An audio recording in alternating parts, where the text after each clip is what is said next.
Go ahead. Hello, guys. Welcome to Ashley Lancelot Show. Welcome to the Saturday night podcast, not the Sunday night podcast, because we have a time machine. That's why. I want to say Happy Mother's Day to everyone that's watching this stream. And if you're a mother, put down a comment. It's my day on the highway. We have post-apocalyptic. We have Brit Mullen from Dark Tide Enterprise. Link down below. Ashley from the Ashley Art Fantasy. And from this channel, and I am your host, Lance. Hope everyone had a great day and everything as well. We have Logan Minecraft tonight. Is it sub count, by the way? Yes, Minecraft. Ashley's last day doing Minecraft, and I'll be back on it again tomorrow. I just cannot. I don't know if I can stay in this podcast for that long because my stomach likes to build up gas. Like it's a real problem right now because I have a hard time crapping, so because of the colonoscopy and the endoscopy, the biopsy and shit, I'm still healing inside.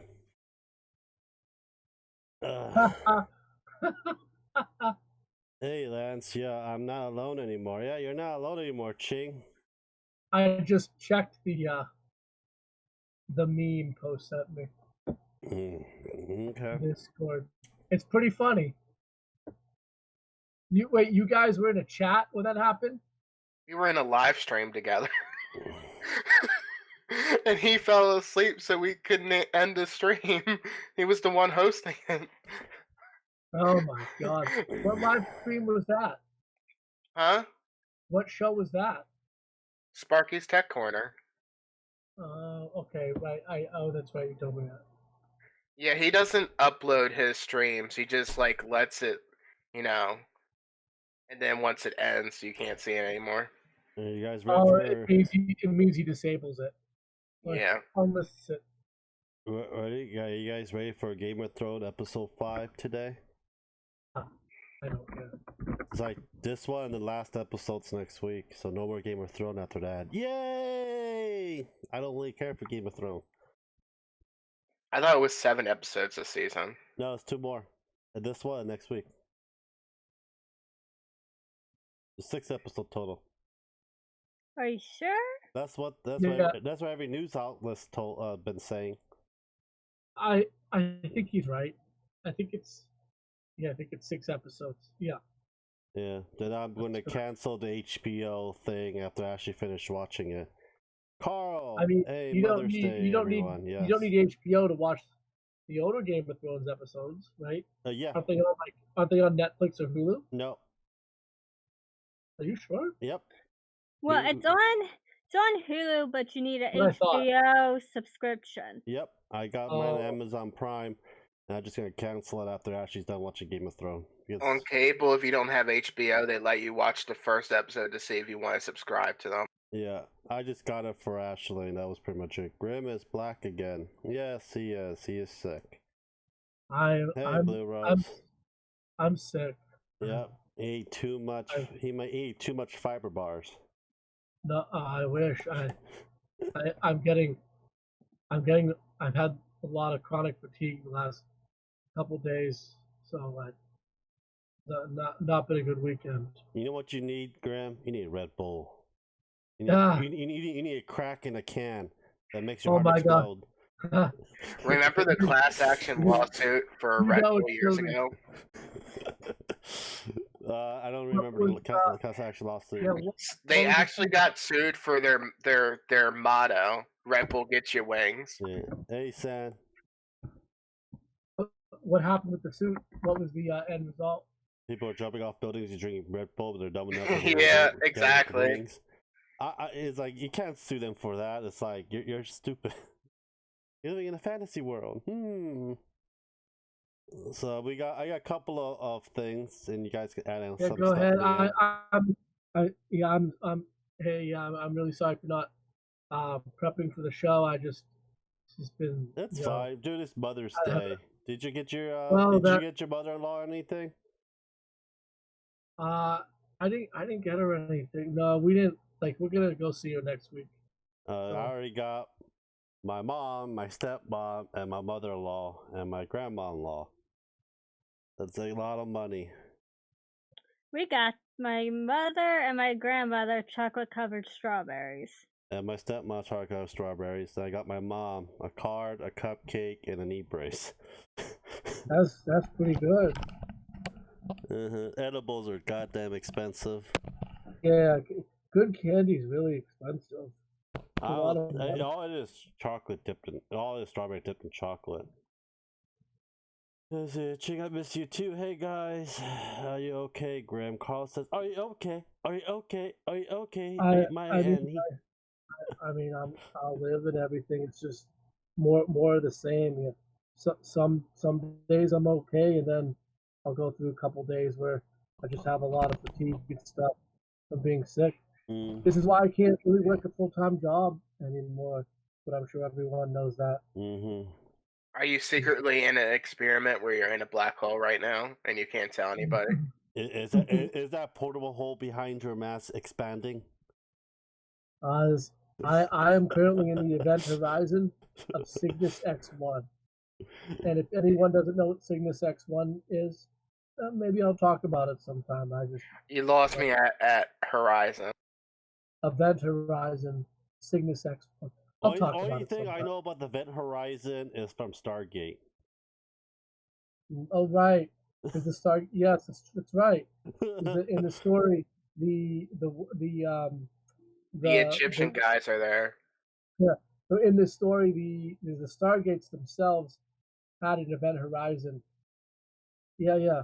I remember. I missed something on Discord, didn't I? Okay, be right back. There was a big a video coming up doing the White Walkers are throwing Thriller 3D CGI animated. It's kind of funny as hell, and like right in front of Jon Snow. That would be funny. Thank you, Carl. Fortunately am sick a lot, but I'll be a little better tomorrow. Only way we can heal him is send him boxes and boxes of chocolate high in sugar. Oh, that yeah. Oh God. I think that would do the opposite. Yeah, well, that would be the opposite. The final nail in the coffin. Yeah, that would be a bunch of sugar-free chocolate. Oh, that I can eat. Well, I got you boxed sugar-free brownies. No, you can get just one. I know, I get you boxes. There's an S in the end. Lance sent me boxes and boxes of sugar-free brownie mix. I've used half of them. So.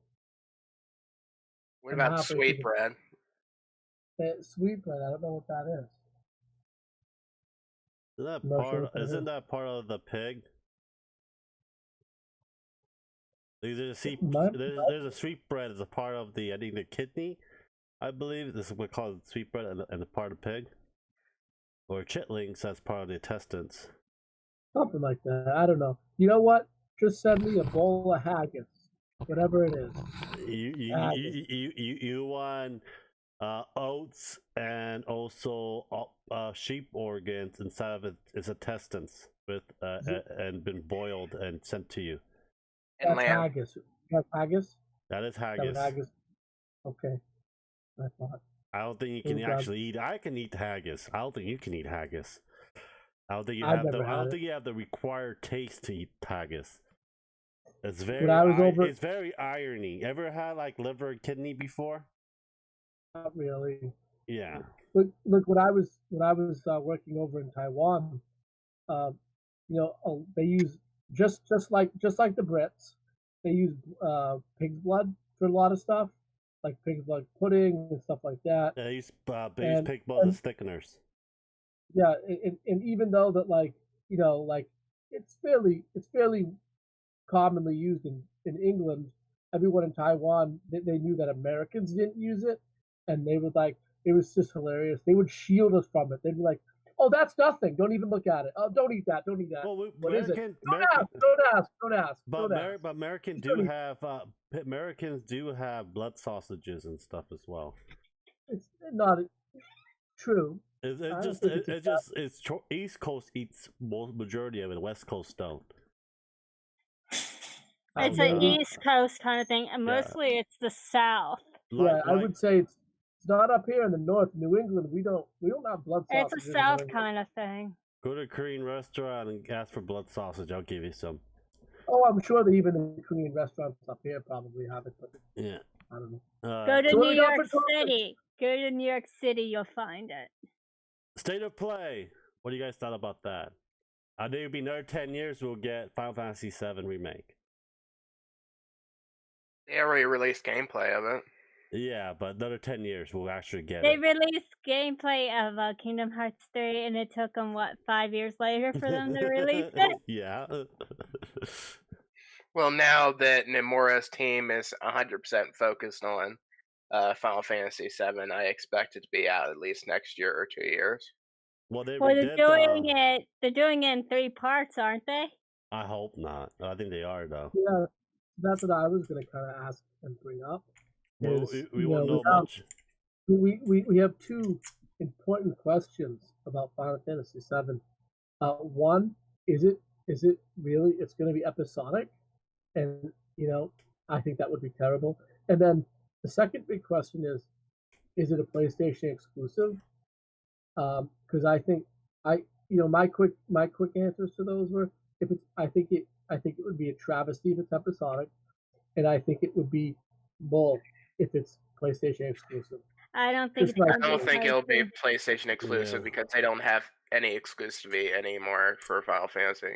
Plus, I'm scared that Sony's going to be going around like, I'm going to censor Tifa's tits or ass or underwear. That's a big thing, and I in my Or Yuffie. You're going to censor in- Yuffie. in my You know one 15 major states, plot hole been reading that a I lot. don't understand in every single Final Fantasy game? What? Yeah, no, go ahead. What is it? I like how they kill random characters and they don't use a Phoenix down. Oh, as a story element, even though as a character you can resurrect anyone, but when someone dies as a plot device, they can't be brought back. I get what you're saying. I think I'm not going to spoil the story for anybody, but if anybody didn't play Final Fantasy VII back in the day, you're Not missing me. out. But yeah, that death in the beginning of the game was kind of pointless.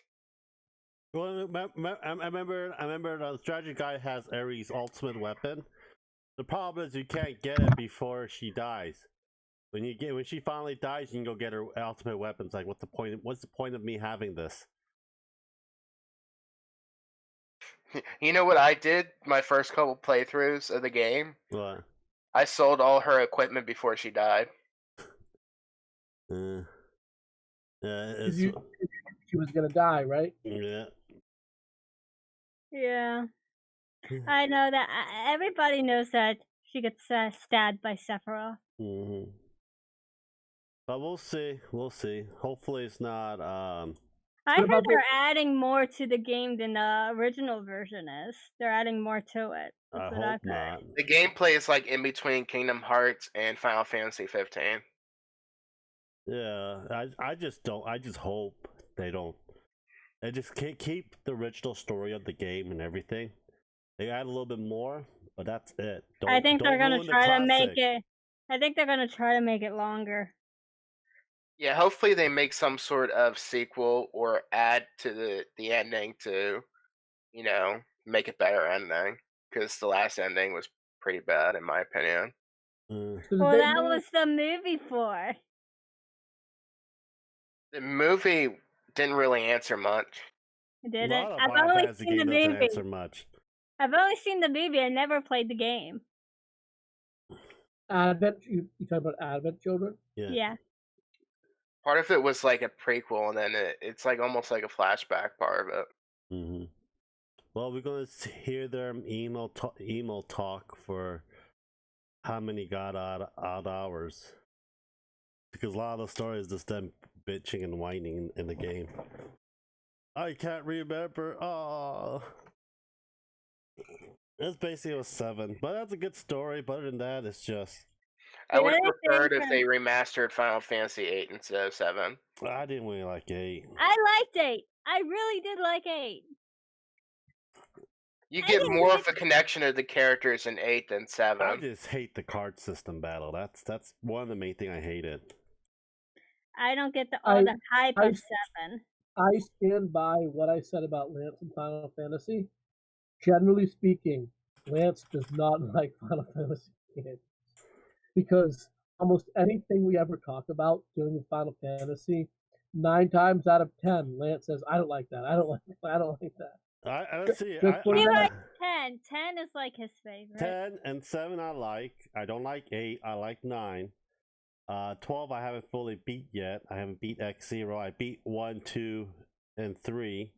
I haven't played 4, 5, and 6. what about 6 is pretty good. what about the Final Fantasy Zodiac that's out on the PS4? That's Final Fantasy 12. Yeah, I haven't fully beat it. I just don't like the combat system in it.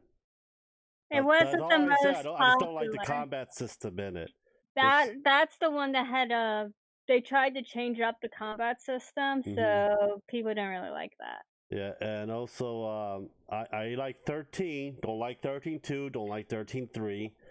I played 14, the online one. I like that. It's just I don't have the monthly money to keep paying it every month because it's either that or WoW. So I kept WoW. And 15 I played. Didn't really like it as much because the storyline in the middle of the whole jump thing was pretty bad. You're never on WoW. I because I had to put content up every day, and I had to put content up Monday to Friday. I got to play other games I gotta beat and review. I just finished Sonic Mania, and I gotta beat Dragon Dogma. I just started not too long ago. So I'm like really like, I have like stuff I had to beat. I have 2 channels I had to upload. It's this channel and the ANL Let's Play. The Let's Play is all the gameplays that I've been playing, so all the Sonic's gonna be uploaded up by tomorrow. Hey, it's Flame Steve 100. How you doing? So yeah, so I'm not being WoW like once or twice a week, or probably once every other week. But other than that, it's just one of those things. I don't have the time. I really don't. I'm gonna I kick see a cat behind you. Yeah, Which I'm cat gonna is kick it? BMO off. BMO, get off. So those are the Final Fantasy ones. So was there anything else in the state of play? By the way, which was fairly short. It was I think 15 minutes.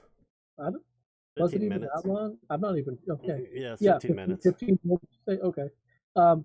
What else was even in that? That little Dungeon scrolling pixel game that I was kind of interested, but I'll pay like $5 for it. I forget what it's called.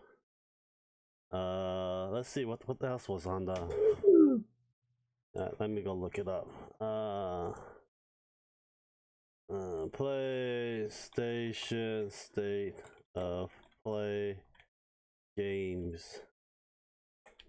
At least this state of play wasn't just all VR advertisement, because the last one was what? It was just VR game after VR game, and I guess that's cool. But for like a whole state of play, I don't know why they did that. Oh yeah, Medieval's coming. Medieval, which is I think it's a multi-platform game, so I'm not sure why they highlighted it so much. But the other thing is Medieval it's a low budget remake. It's not like they went and tried to create this super AAA game based upon the original. Well, it's one of those hidden gems like Spyro and Crash Bandicoot. It's one of those things I see Medieval as. I have the original game on the PS1. Yeah, and it was a good game on the PS1 for sure. But I mean, do you think this is going to translate into something that's going to be like really well received on the PS4, Xbox One? I mean, because there's not a lot of money behind it. I was looking at the budget for the remake, and I was like, "Oh yikes, that's not." I wonder how many people are actually working on this. Well, I don't know how many people worked on the Crash Bandicoot or Spyro. Those were Activision, so a lot of people. They put a lot of money into those. Yeah. Activision ruined Spyro. Why? I don't care what anybody says. I didn't play the remake. Activision remade it twice. You realize that, right? They remade it twice. They made Skylanders Spyro Adventure, which was the first remake, and then they made the one that just came out. I think though the Crash remakes, I thought those were pretty good. Hmm. I had a lot of fun. I played through them. I don't know about the Spyro ones. I didn't play Spyro when it first came out on the PS1, so I wasn't very interested in the remakes. I got But it when Crash, Blockbuster was alive. Okay, so Crash, like as far as Skylanders, think of it as physical microtransactions. Okay, you have to buy all those freaking statues that are like amiibos and stuff, but you can only use it in that one game. well, that's stupid. And you know what? Some of those freaking toys are still worth a lot of money. If I it's mean, if it's not open. that's what happened with Starlink too, right? Except that Starlink, they made yeah. the digital versions of them downloadable or Mm-hmm. purchasable without having to buy the actual toys. Because no one's buying the toy. That's basically why. So, Monster Hunter's Worlds DLC was announced. Yeah, I'm gonna get back into Monster Hunter. Yeah, and that Pixel one is Riverbound, the Pixel game that has like I think like nine or 10 heroes from like Psychonauts and Shovel Knight's going to be on it. It's Predator, a shoot and slash. yeah, Predator Hunting Grounds. It's going to come out in 2020, and those are the games. I don't really care about the Predator game. I really don't. It's like another Friday the 13th game. And the amount of Predator and Alien versus Predator games that have been made, it's a Yeah, lot. this one is basically you go out in the jungle. It's like Predator 1 with Arnold Schwarzenegger. You're like a set of human with army humans, and it's either you kill the predator or the predator kills you. So just watch the movie. The one Alien game for the 360 was pretty good. It was just underrated. Which one is that?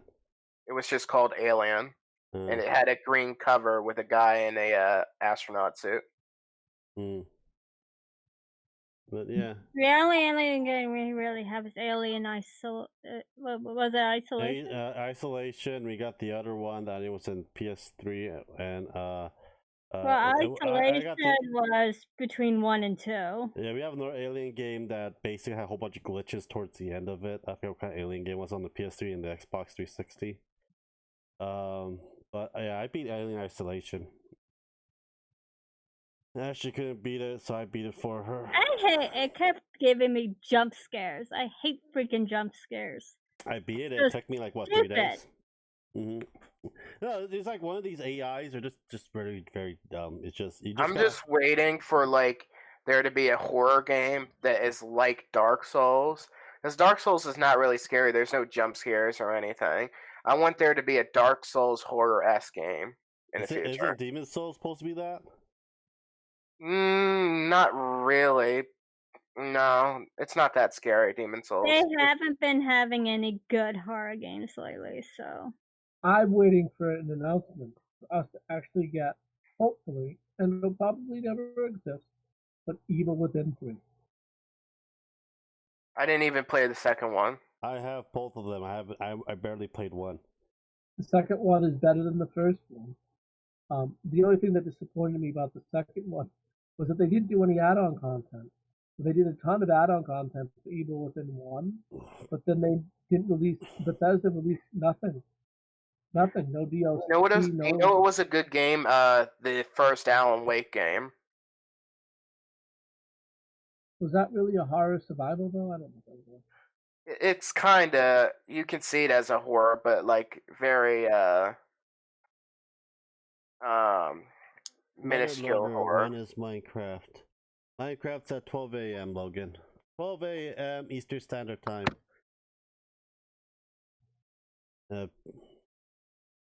Well, I got that PlayStation Classic More Friends, Graham. It's not lonely anymore, if you can see. Right above is Detective Pikachu. I see that. Hey, there's nothing wrong with Detective Pikachu, though. Detective Pikachu got above average reviews. I give it out of So 10 it's way still. better than a PlayStation Classic. Probably, yeah. Uh-huh. If that At could least if that could Pokemon Pikachu, will always be popular. You need to speak louder, Graham. I can barely hear you. you can hear me because you're talking over me. No, I can barely hear you out of everyone. That's I because don't you're know why. deaf. Yeah, can you hear me, Ashley? Yeah, I hear I you can just hear you better. fine. I've been hearing him just fine. Lance, you're deaf. No. You being death. I'll put you in a coffin. Let me nail you inside of it. Here's the solution, Those Lance. are two You different turn up words. the volume on your headset. Okay, sure, why not? Let me also turn on my hearing aids. Detective Pikachu has been getting 65-70% on Rotten Tomatoes. Mm-hmm. So I mean that's That's definitely above average. normal. That's Yeah, normal. The promo cards are going for between $5 to $50. I'm waiting for the everyone got their packs and have to stabilize the promo cards worth. I think it's gonna be around like $15-20. It's still pays for the movie itself because we got 2 of them. Seems like it's only worth it if you have a stack of them. If you only have 1 or 2, and then you hold on to them and sell them, I mean, what are you making, $40? Yeah, still it basically paid for itself. Going watching the theater basically. A lot of movie critics got to see the pre-screenings of Godzilla already, Uh-huh. and they're under a review embargo, so they can't give scores or anything like that. Mm-hmm. But they were tweeting out their impressions, and basically what everyone was tweeting out was insane. What's wrong, So Blue Rose? all of the critics have been just like going crazy over the fact that they're saying that the movie is like incredibly good, and that they wish they could do a review right now, but they can't until it gets closer to the actual release of the movie, which is in The end of the month. Two words for that movie. 2 words. Blu-ray. I don't know why you're saying that, but okay. Because I don't have the money to go watch it in the theaters. Oh, I mean, okay, that's reasonable. I understand. Theaters are freaking expensive. Yeah. They're so Are they giving away anything on the first day? I don't know. I haven't seen anything. You get a Godzilla sticker there. Yeah, you get a kaiju doll, kaiju. Like, remember the good old days when going to the theaters was cool on like the first day of release? I remember I they used have to have stuff. I remember when Godzilla, the first movie, came out. That was an American version of it. That sucked really bad. You get the Godzilla head popcorn basket. You pay Are you talking about the Matthew Broderick Godzilla? Yes. Yeah. Oh God, that movie was so bad. But remember, they got the Godzilla head drinks, and they got the Godzilla head popcorn bucket. You just take home afterwards. And back then, they used to promote all these like Star Wars. You get the Stormtrooper bucket popcorn, all that stuff. You take it home and and you just put it up on the shelf. Now you just They don't do that anymore. They don't do that anymore because no one really, we don't really do that anymore. You know Yeah, one of the one Star Wars movie, the prequel trilogy, they gave away like kitchen utensils that lit up. Like what? Like light up chopstick. The only thing I know is that they're now selling the Godzilla T-shirts for the new Godzilla movie, like at Hot Topic, Walmart, them places. My brother already bought 2 T-shirts. They're probably overpriced, like everything at Hot Topic, right? Hot Topic, you usually go and see. Buy one, you get 50% off. Except that they charge you 3 times the amount of money that a T-shirt should cost. T-shirt, so you're still spending too T-shirt's much. $20. I haven't been inside a Hot Topic in 15 years. Yeah, T-shirts are $20. T-shirts are $20 to $25, like everywhere else. Yeah, Walmart be a lot cheaper. You get it for $11-14, but that's pretty much it. It's cheap material too, and it gets holes in it like crazy. I'd rather spend a little more money and get better quality than spend. Instead wearing trash bag like you, Grim. A trash? I can't even afford trash bags. What are you talking about? Wait, man, you got a dumpster right behind you. So that means he's wearing plastic bags. Yeah, there's no dumpster behind me. Where do you think I live? I live in the middle of the woods. Get out of No, here. you live between. You're that the what's that lady in the you're that tramp from Lady and the Tramp. Actually, I'm afraid you don't really watch Disney cartoons movie. Yeah, I don't like Disney. You know what? One of the worst parts of that Matthew Broderick Godzilla movie was? What? Godzilla looked like crap. Looked like a iguana. That Godzilla was the worst Godzilla ever. Who designed that? Well, remember they made a cartoon afterwards too. I know. TV series. I the hope cartoon was a lot better. Yeah. I hope you don't mean the Netflix series, because in the Netflix series, Godzilla looks like Godzilla. No, I mean, like back then, after the movie, a year later, like a Warner Brother cartoon. When Saturday morning cartoon was really good back in the days, they had a TV series for Godzilla. You mean like when they had Digimon and all that on there? And wait, was that back when Jackie Chan had his own? Yeah, Jackie Chan Adventures. Yeah. I remember watching that. That's coming back. It is coming back. Yeah. Oh god. Because Jackie Chan's getting too old to do his own stunts now. Well, he's already retired though. He doesn't do movies anymore. He does movies. He doesn't do what movies has he done? I don't know. I'm just last asking. year it was the one it was based on UK. He's basically going around avenging his dead daughter. I forgot what it's called. I have the movie. I gotta look it up. Taken? Not Taken. No. I'll look it up right now, Lance. Yeah, we have it. That's the reason why he just goes around just killing people because his daughter died from an explosion, a bomb. Because there was a huge thing between the Ireland and England, politician, everything else, stuff like that. It's very good. It's a very good movie. Talk about the IRA terrorists. Yeah, I believe so. Yeah, that was. I mean, that situation's been done for a long time, but you know what though? It sounds like Jackie Chan watched too many Taken movies. Well, just like Post was saying. It sounds like the plot of Taken. Yeah. Well, you don't want him to say that. Lance, that came out in 2017. It's called The Foreigner. There we go. Yeah, that's like what, 3 years ago. Still recent. 2.5. 2.5. Yeah, still good. He's still like that's the last time. He does a lot of Chinese movies too. I also buy too. He also plays a general or a peasant, and just kicks people's ass. Kind of funny. He did the Karate Kid movie. That's way before. That was way. And now YouTube owns the Karate Kid. And Cobra Kai 2, we saw the trailer in the theater watching Detective Pikachu. Yeah, and I think he might make an appearance in Cobra Kai too. Why? Why not? Because he's the new Miyagi in the new canon. Yeah, but the Miyagi that they have, his pictures in the frame dead. Miyagi died. So he's actually dead in Cobra Kai? Yeah. He's just playing in Chinese movies right now. Yeah, he plays a lot of Chinese, but a lot of his Chinese movies are pretty good. These are just Chinese martial arts movies. He's coming up with one called The Night of Shadows Between Yin and My Yang. favorite movie of him, as far as like the Chinese like stories and stuff, was when he played the drunk master, and they were all trying to find the Forbidden Kingdom. Yeah, trying to find Son Goku and stuff. Yeah, Forbidden Kingdom. That was a good movie. Jet Li. My favorite Jet Li movie was the one he did with Jason Statham like 20 years ago called The One. I have that movie. I like that movie. Yeah. It got a really bad rating. It kind of got bombed by the critics, but I enjoyed it.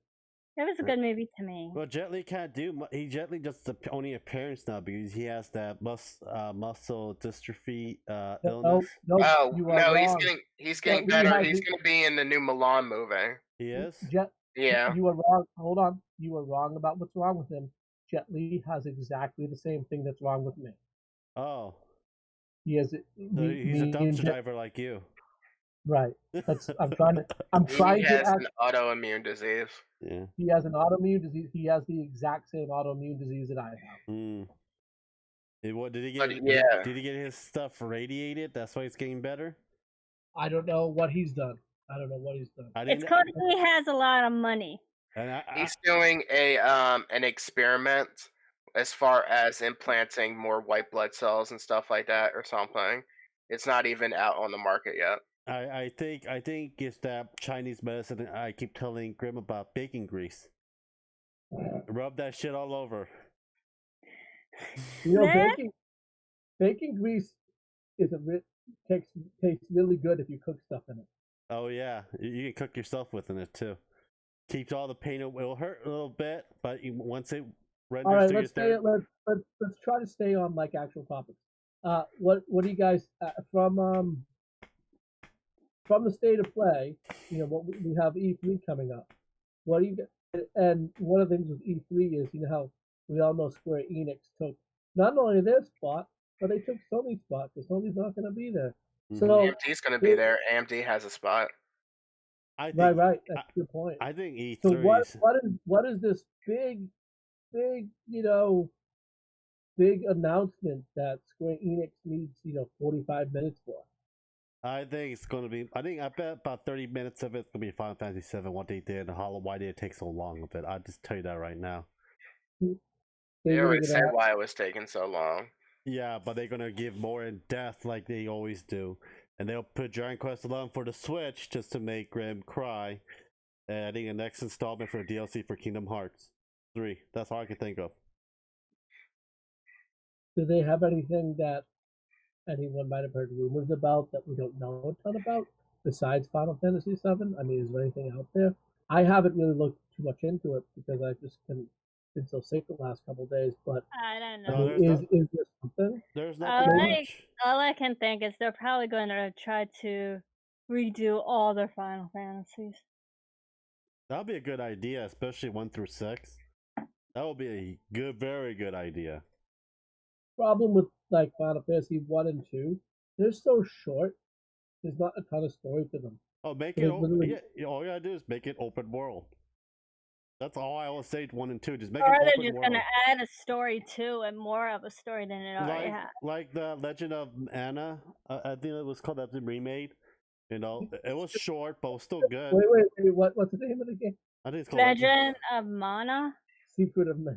Secret of Mana. We have for the PS4, and yeah, I actually have a physical copy of that. Yeah, I have a physical copy of it. It would be cool if they make that kind of a remake for it for 1 and 2. That'll be fine. There was some complaints about the graphic direction they went with the Secret of Mana remake because they didn't. I mean, it's like a high definition 16-bit game. Okay, Graham, I have something for as far as rumors. Sure, go ahead. Final Fantasy VII Remake release date, the Avengers game update, Octopath Traveler 2 release date, a new Switch exclusive, and then some random shooter in the end. Hey, I mean, what do you think about Octopath Traveler possibly being multi-platform? Maybe it's coming to Steam, right? So I guess that's technically multi-platform. I don't know. I have it on the Switch, and how about Nintendo mark it down further to like $40? Because Octopath Traveler right now is, I think it's what, $49.99. Actually, you know, Walmart, I believe, has all Switch games at $49.99 right now. But besides that, it's not technically on sale. Like if Octopath Traveler was $40, I'd get it. Yeah. I bought the game. I pre-ordered the game. I thought it'd be really good, and I'm like, okay. About I would 3 prefer. hours in, I'm like, I'm done. I would prefer the second Octopath Traveler to be more like Bravely Default, where you find the characters and you choose what class each character is, instead of having each character like do their own thing. You know what I'm saying? Instead of doing like several million walkthroughs just to get everything. And that's kind of like how Octopath is set up. You have to go through it over and over and over to make sure that you get different character stories. You gotta do it over and over again. You know, and I love my RPGs and I love a lot of content in my RPGs, but I kind of like it when they write the story or have the game in a way that the stories kind of will intertwine with each other no matter which characters you have. So on one playthrough, you can actually finish off several of the characters' stories without having to go and actually feel like you're playing an entirely different game over again to finish off or get more information on a certain character's story. And that's really my biggest complaint about Octopath Traveler. I feel like it's it's a it's a bunch of mini games, you know? That's a bunch of mini games. And I don't like going that direction with an RPG.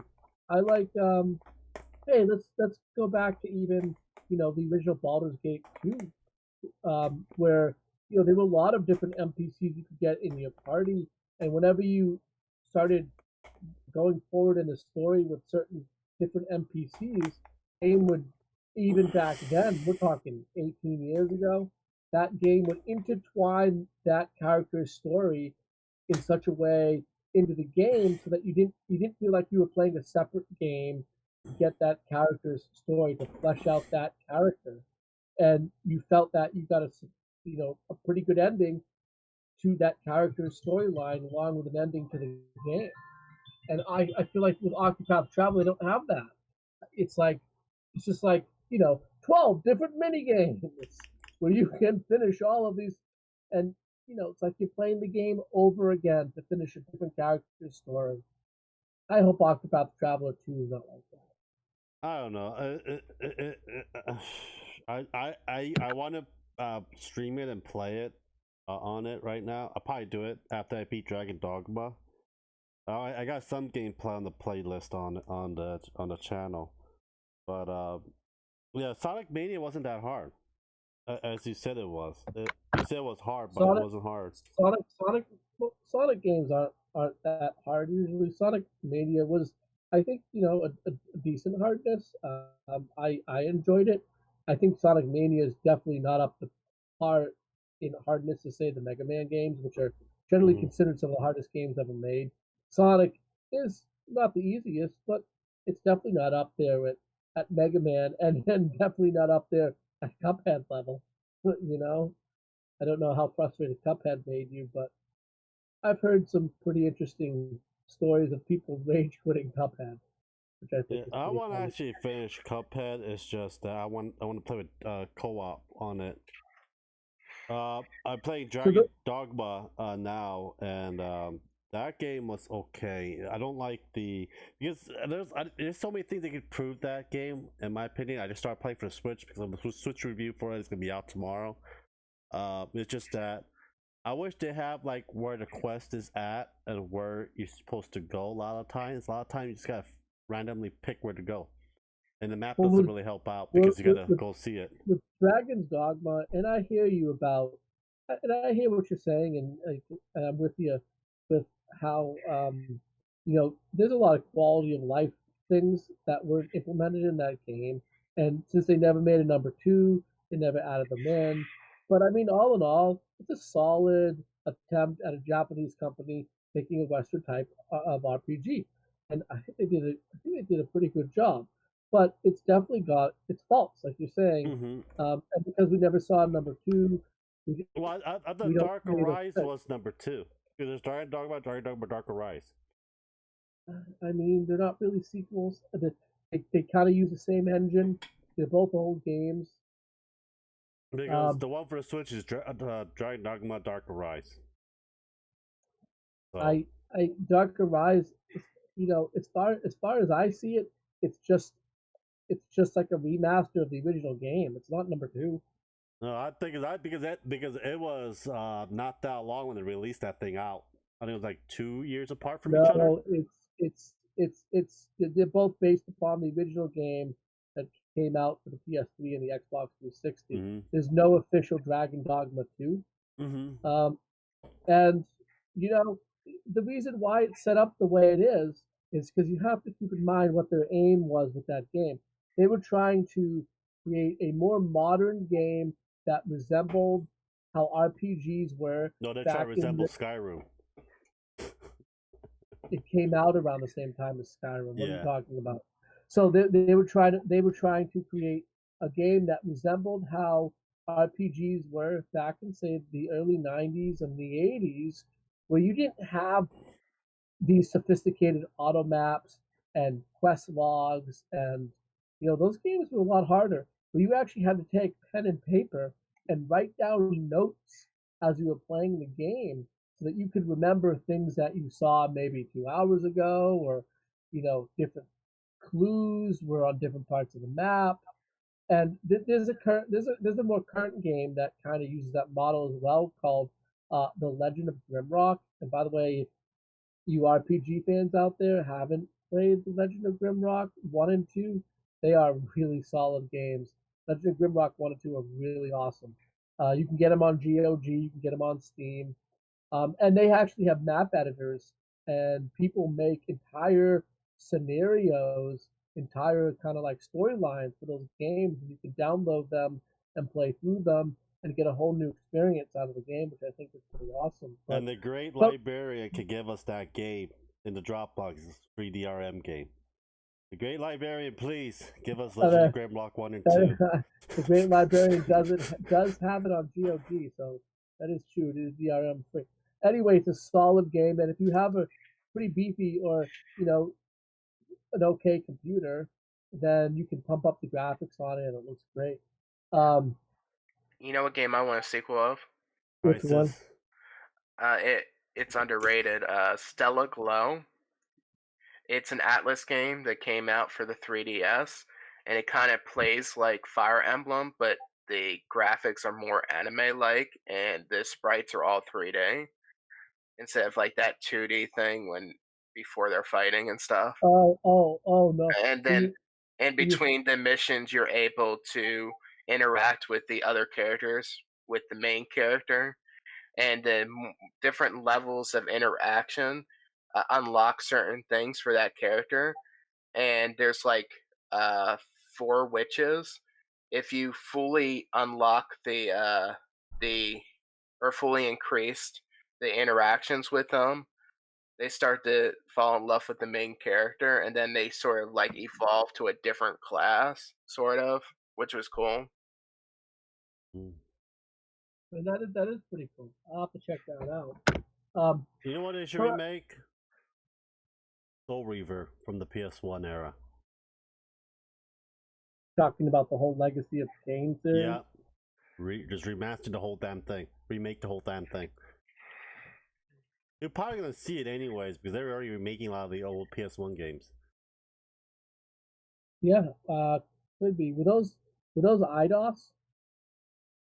I don't know. I gotta look at it. I remember playing it when I was a kid. I have the game. I finally bought it at the flea market, but yeah, it's IDOS. But it's been a long time since I've seen those games. So those are some pretty good predictions on the Square Enix portion of E3. I think those are all. Vera said that she is personally really sick of all these remakes. Well, deal with it.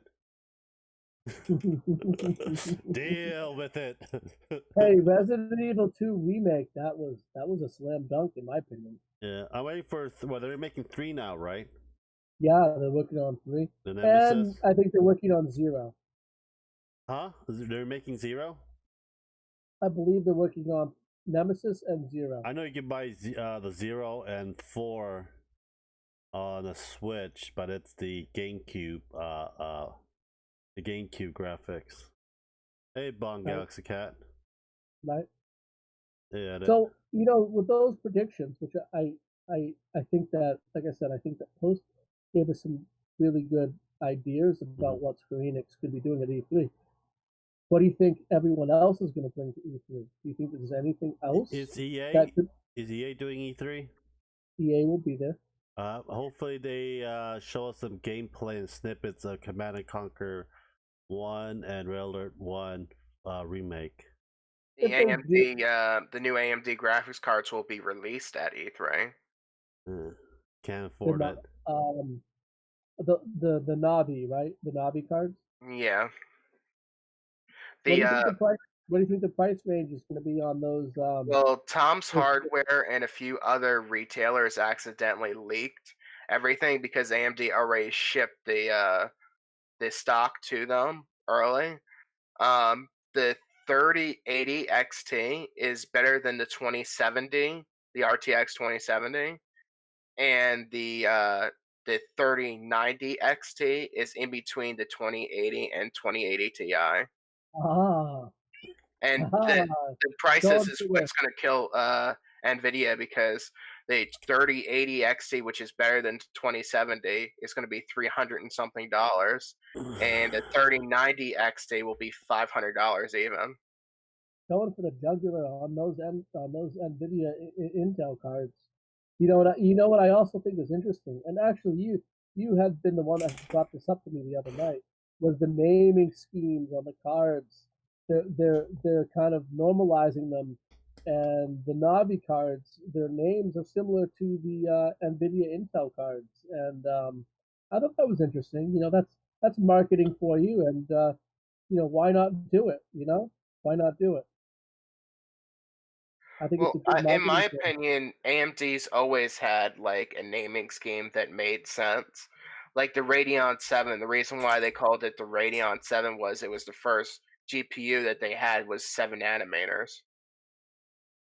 So they're using technical specifications behind the actual naming instead of just calling things an I or Yeah. or Acceleron. Let's let's look at the dictionary and come up with a name, which is kind of Intel's thing. Mm. And it's interesting. So that's awesome that AMD is going to be there. I'm excited to see that. I'm excited to see the price points.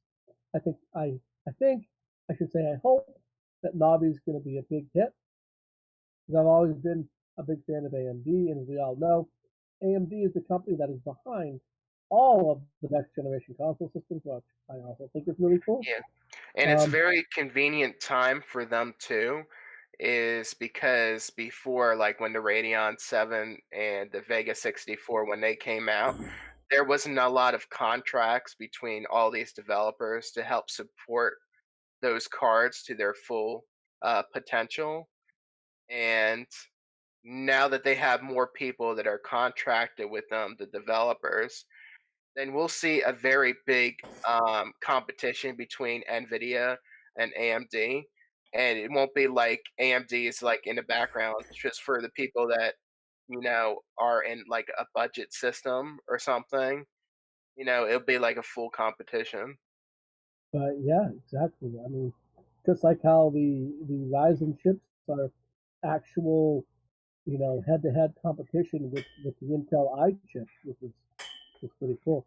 Now, has AMD completely dropped the ATI brand, or are they still using the ATI brand name? They still own like ATI, but they don't do anything with ATI now. It's like it fully merged with them. Yeah, that's what I thought. So basically, at this point, ATI is probably going to be a branding that will kind of fall off. Where Intel is still heavily using the NVIDIA brand name, which I think is The last interesting. thing that ATI did like themselves independently was they released sort of like a Kingpin. You know what like the brand Kingpin is for Yeah, graphics cards? yep, Well, ATI made like their own Kingpin version of the RX 580, which boosts up to 2400 megahertz. And there was such limited stock with it. And because at the time that it was released, not many people actually supported it. So there was kind of like no point to put out that money for it. hmm, hmm. Good point. Good point. So I guess we'll never see anything like that back on the market. But it is what it is. Time to move on. Companies merge, brand names are changed, and so forth. You know. So any other companies that we can think of that might be at that E3 conference? Um, I'm sure we talked about EA. What about Activision Blizzard? You think Activision Blizzard's going to be there? And if so, what would they bring to No, the table? Activision Blizzard, or well, Blizzard specifically has BlizzCon this year, and that's where they do all their stuff. True, true, but they have BlizzCon every year, so I wasn't sure if with a little a little memory wipe here. I'm not I don't remember if Blizzard had made any announcements at or Activision itself had made any announcements at last year's E3. I don't really remember that well, but I'm guessing that they're not going to really do much here because with Activision, right? They don't even need E3 themselves. They can just make every big announcement that they need at BlizzCon. Although BlizzCon's not to the end of the year, BlizzCon's always at the end of the year in the winter. Yeah, and So I don't know. also they have their own like quarter of the building that's kind of like their own booth and stuff, Hmm. and they don't really do much with their booths at BlizzCon, but they are there, so So I guess the real big question is another company that's been kind of really dropping the ball lately. Bethesda. Bethesda. What are they going to be bringing there? Are they going to be showing anything to Elder Scrolls 6? Are they going to be showing any Starfield stuff? Are we actually going to get more information on a game that we know that's coming out sooner than those, which of course is Doom Eternal, which I can't wait for. I do not. I don't think Elder Scrolls 6 will make much of an appearance this E3, mainly because of the lawsuit that's going on. They might have to rename everything because the Redfall title is copyrighted from some book or something. Yeah, it's another bit. In the wake of the plagiarism accusation, not even accusation, but the plagiarism thing that just came out about Bethesda, which actually that particular little quip on them was it's small because it really only revolved around a very short uh, tabletop adventure plus maybe a tiny little bit of content in their new release for the Elder Scrolls Online game, which they easily patched out. So I don't think that's a huge And thing, plus, and I if don't you I want to don't blame that be, one on them. I just want to say I don't blame that one on them. I think that really falls on that writer, and yeah, maybe yes, Bethesda should have been more diligent in maybe figuring that out. But if mm, the editors weren't people who played Dungeons and Dragons, then I can see them kind of missing that. But I think Bethesda really took really quick steps to rectify that. Um, and I think that they're going to make good on that. And, I don't think Wizards of the Coast is even going to say anything. Wizards of the Coast themselves, who own the adventure that was copied, I don't think they're going to make any statement about it because I think Blizzard did everything they wanted. I'm sorry, Bethesda did everything that they would have wanted them to do. But this Redfall thing, man, this potentially could be a big deal, right? I mean, what's the ramifications of this? If you could run down for us, kind of what the ramifications out of this case could be for them, you know? well, pretty much there was this book writer, and he wrote a series. It's like a post-apocalyptic type of setting, you know, and it was just named Redfall, and he didn't like the fact that Elder Scrolls was using in a name similar to his book. So But it's just 2 words. You can't really get copyright for just 2 words. And I hear you what you're saying, Ashley, and I don't necessarily disagree with you. I mean, the case is going forward. I don't know how much of a case that this writer has to stand on. I don't know if you I can don't really think he'll copyright. win, Yeah, I don't. mainly because It's just a whenever name. There's whenever many they books named the same thing. whenever they look at something like this where it's just like a name, the judge usually looks at The whether content. the story and content is similar, which is If it not because Redfall is more of like a fantasy type of setting where it's very primitive compared to Redfall, which is a post-apocalyptic setting in like present day, you know. so So Skyrim is like medieval, and then that book is modern day. 2 yeah. different things. It's actually further than modern day. It's as Post said. It's a post-apocalyptic setting that takes place after modern day. So yeah, there's a big difference in what it And the represents. guy's not gonna win because there's many books named the same thing. They can't copyright a name of a book. And not only on that, think about this one, guys. Right? let's say I wrote a story about a medieval world and I named a town Springfield, and then Ashley wrote a book that took place in the year 3500, and she wrote about a city named Springfield. And then, of course, we all know that terrible show that I don't really watch and haven't seen in 15 years. The Simpsons, they live in a Springfield. Could we all then sue each other because we used the name Springfield? Nope. No, I because don't think there's a so. No, Springfield city in every single state. pretty much. Yeah, exactly. So I bet you that there's actual towns named Red Ball. I bet you there's an actual town in the United States named that. I could be wrong, but I'm willing to bet that somewhere there's a town named that. Should this town also get sued by the writer, or should that town sue that writer? I think it's a frivolous case.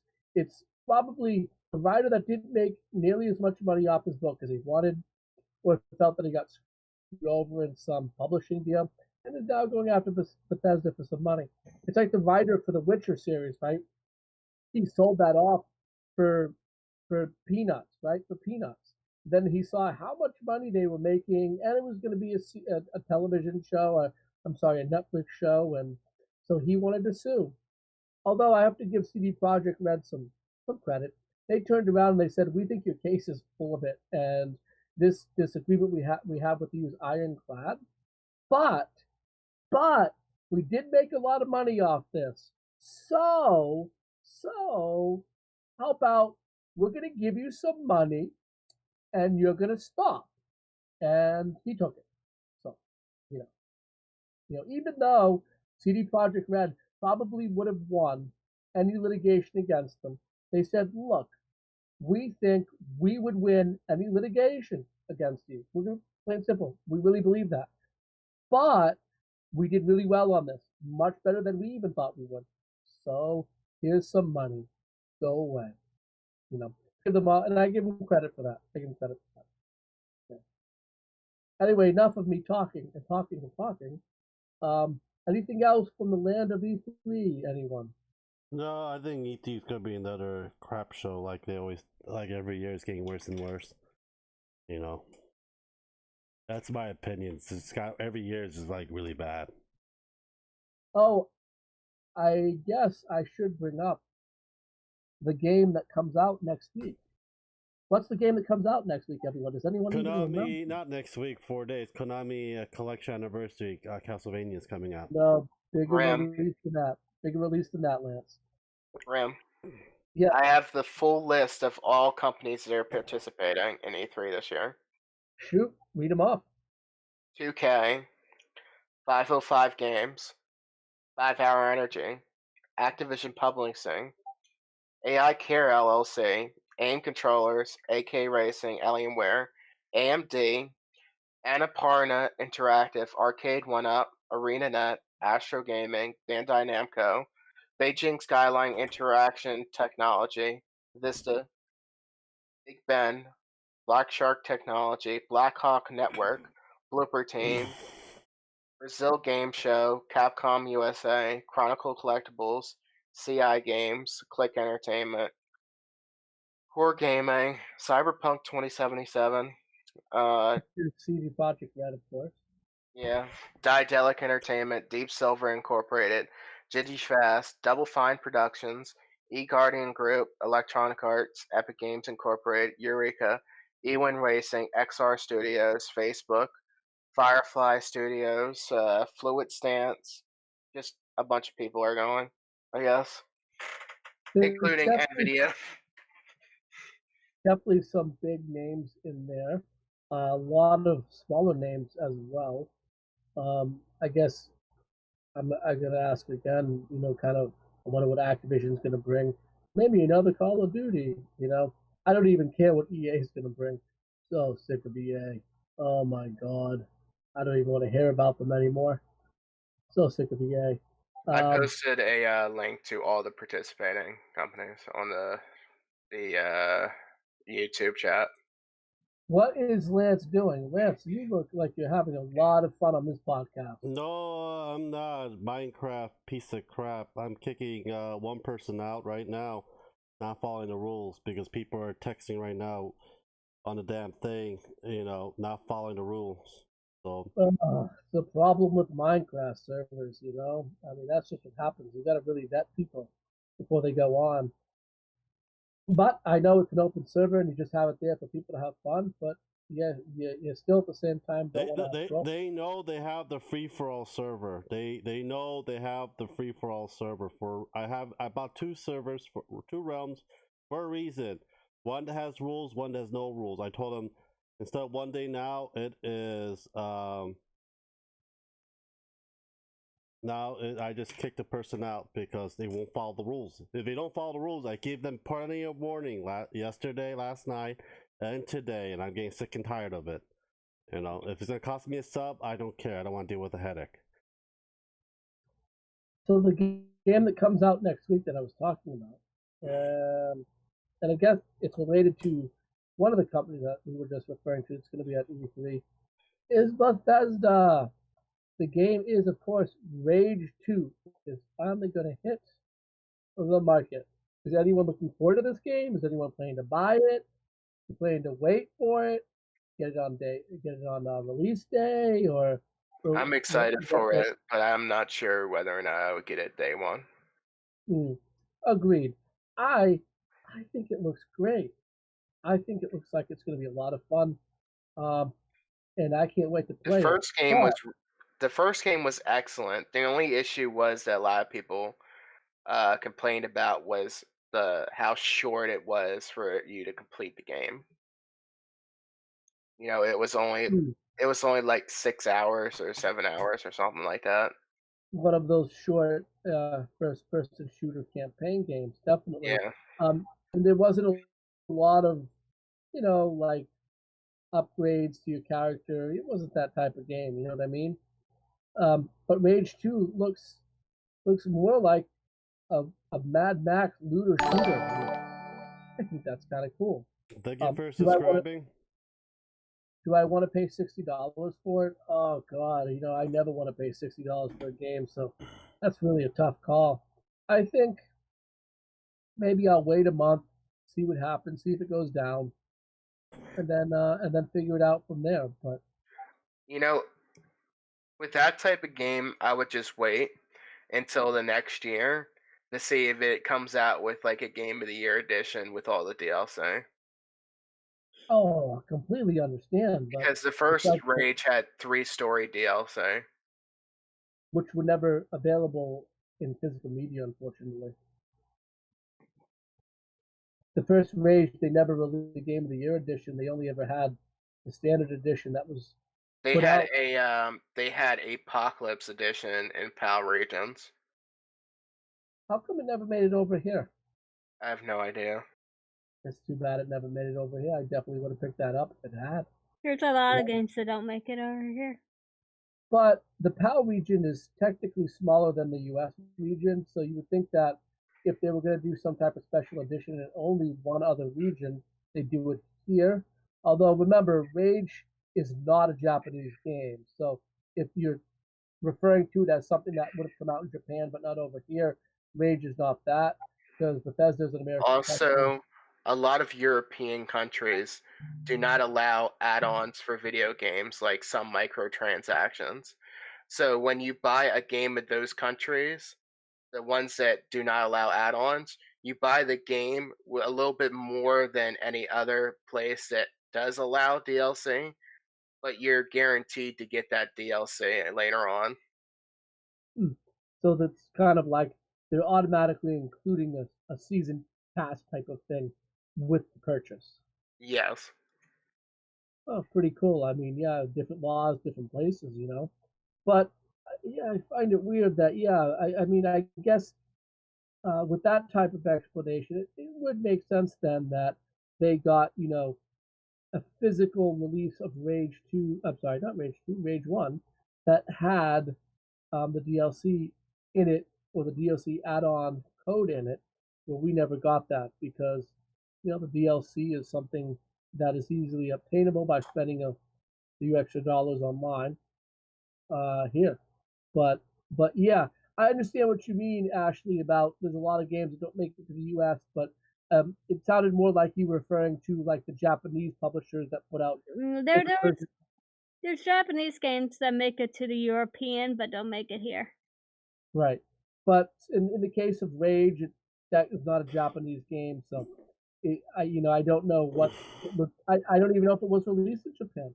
Not even sure, since a lot of over-the-top violent games don't get actually released in Japan. The Japanese the Japanese just outright ban them or don't allow them on the market. But yet they have Resident Evil. That's pretty violent. It is. I agree. It just goes to show you how all of this stuff they're hypocritical. Is all hypocritical and done on a case by case basis. Ram. How it works, right? Ram. Yeah. What's up? I double checked the name of that edition for the first Rage. It was the Anarchy edition, and it did make it to the US. Okay, so it did make it to the US. I haven't seen it anywhere, to tell you the truth, and I'll have to look for that. But right now, I'm gonna wait and see see how well Rage 2 does, and I'm sure it's gonna get great reviews, right? I'm hoping it gets great reviews because I'm excited for a game like that. This game's pretty violent, right? It's supposed to be. We have the Rage 1. And you said it didn't make it to Japan? No, Rage 2, I'm pretty sure is being released in Japan, definitely. Okay. Because, I mean, they have a lot of violent games in Japan. Yeah. I mean, like, Devil May Cry, the newest one was extremely violent, but that game was produced in America, though.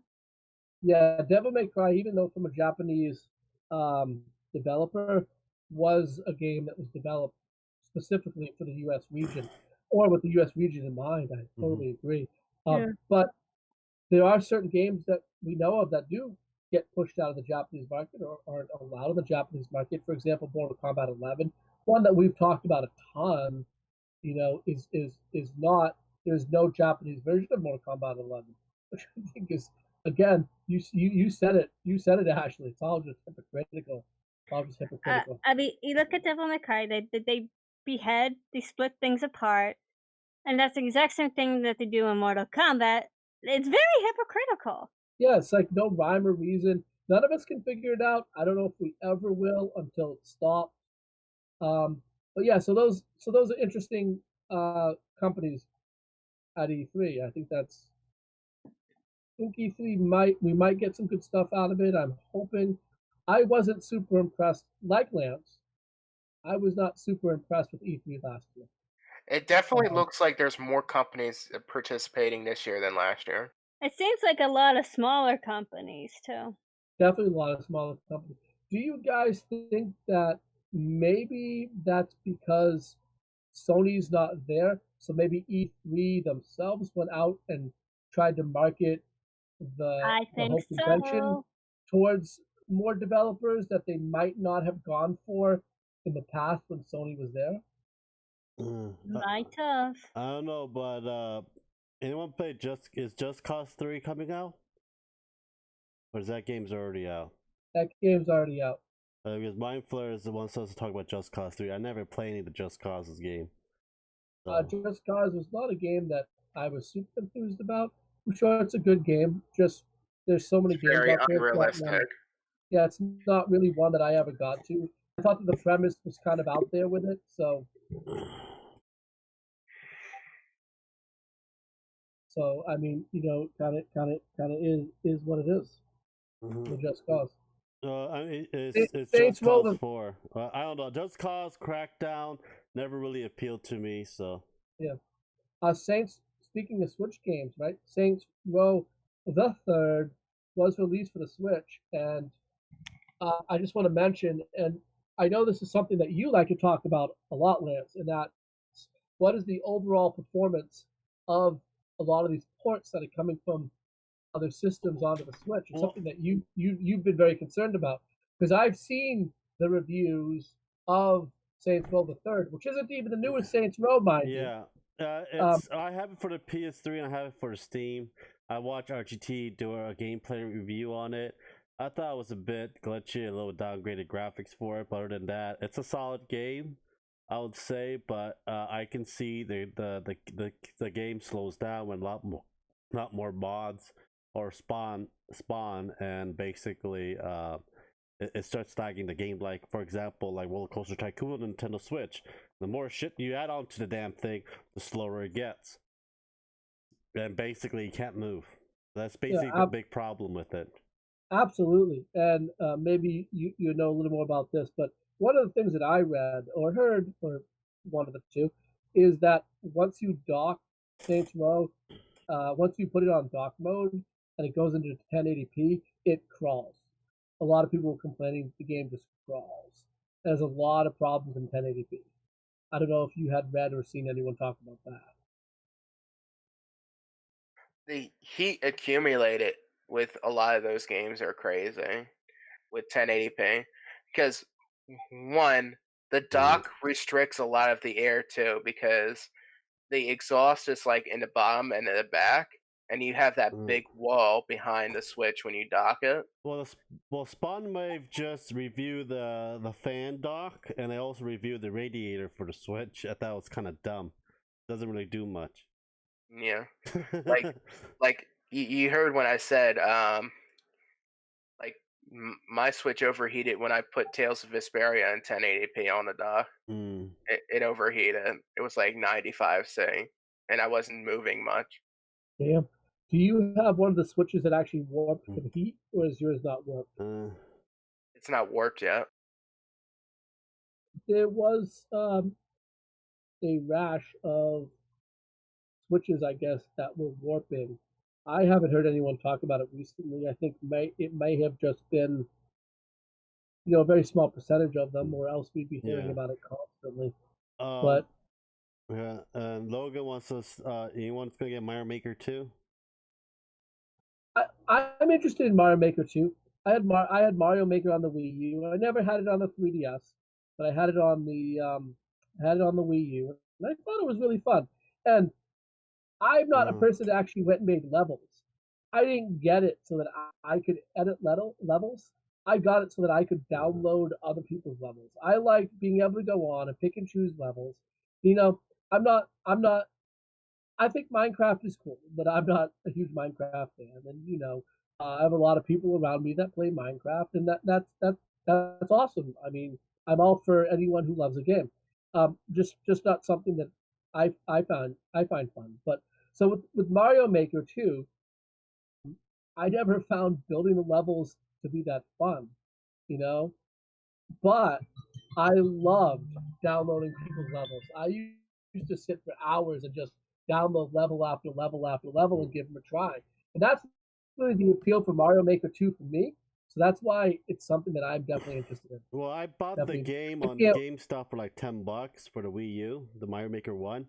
I never played it. The real difficulty with that game is to make a troll level and actually beating it.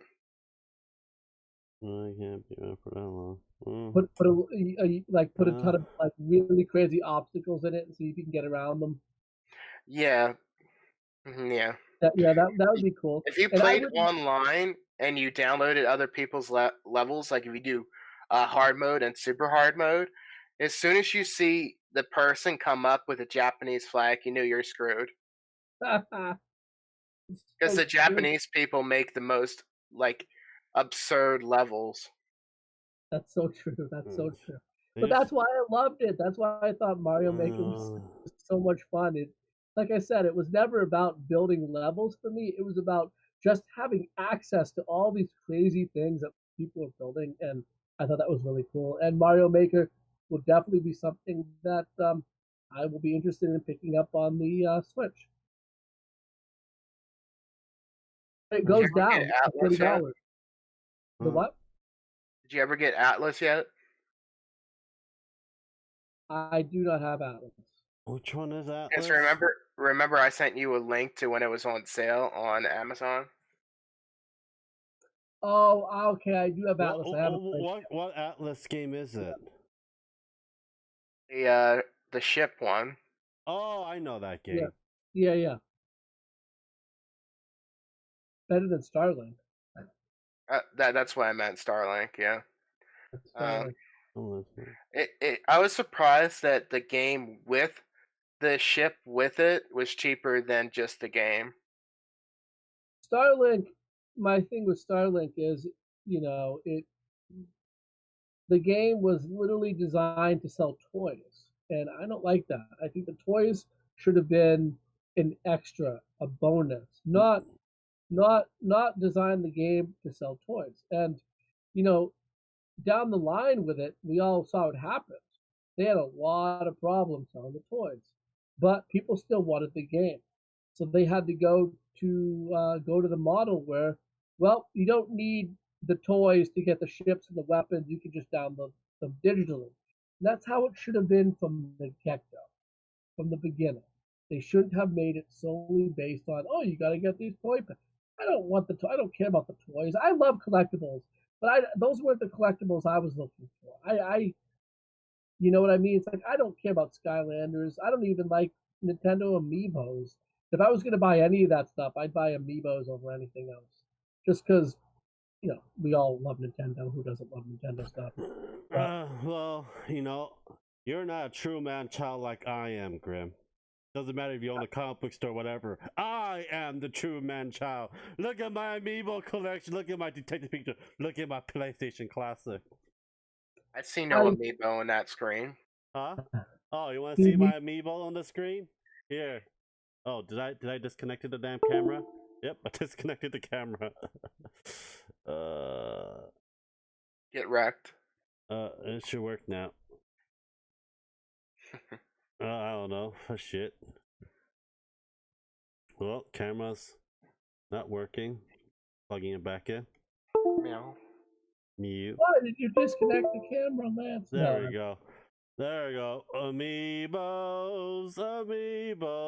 Bye. I got Amiibos right by here and the other side right there. Amiibos all the way around. Can you zoom into that wall scroll you have there? Oh, yes. You like that? Oh, yeah. Oh, yeah. Oh, yeah. I have worse ones. I actually had to take it down, though. The podcast's like, oh my god.